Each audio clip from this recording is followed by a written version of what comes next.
দেখছো মা কর খড়ি ডি হুকাতে থেকে গেছি হেনে উঠানি বাদ দিয়ে হচ্ছে কান নামে জানি ফোনে কথা কইতাছি ফোনে কথা কো আজকে বাই করতেছি এই যে ননদি কান নাগে তুমি ফোনে কথা খাও তুমি এই যে দিয়ার বুঝাই যে মা কর খড়ি হুকাতেছি তোমার না চোখে পড়ে না কই যে গেলাম যেন ঘরে উঠায়ো বৃষ্টি আইবো কে না কানে যায় না ভাবি এম্মা করে কথা বন কে আমি তো বাড়িতে কাম করি আর অন্য কামের জন্যই তো আমার কলেজে যাওয়া বন্ধ করছেন কে ছোট ভাবে কই হারেন না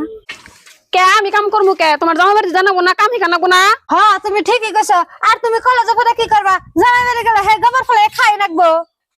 যাও কাম করো গা হবু ভাবি গেতাছি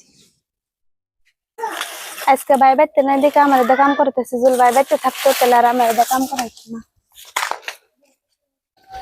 কেরে সিলিমা তুই কলেজে যাওয়া বাদ তুই বাড়িতে কাম করতেছে ভাই তুমি আইসাও তুমি বিদেশে যাওয়ার পরে থেকে ভাবিরা আমার দেখালে কাম করায় কলেজে যাইবার দেয় না কি তোরে কলেজে যাবার দে না তোর ভাবি কোনে আইছে দেখি আয় পায়েল পায়েল এই ঘর থেকে বার আছে তুমি কোন সময়লে আর একটু খবর তো বড় দিলে না তুমি আইসো আর বুঝি আনের নাম কোন সময় থেকে ভাত খাইবা দিকে বিশ্রাইতাছি আর না কোনে গেছিলেন এই তোর আর নাটক করা রাখবো না বাড়িতে কি হয়েছে আর কি না হয়েছে সব আমারে কইছে সিলিমা আর তুই ভালো হবি নাকি আর বউ তুমি ওর দেখে দি ওরে হারাস্তি করো তুমি ও দাদা আর এমনি ভুল করুম না আর বুঝি নন যায় কালকা থেকে আনে কলেজে যাবেন আনের আর বাড়িতে কাম করো না কোনা আহ তুমি বাড়িতে হ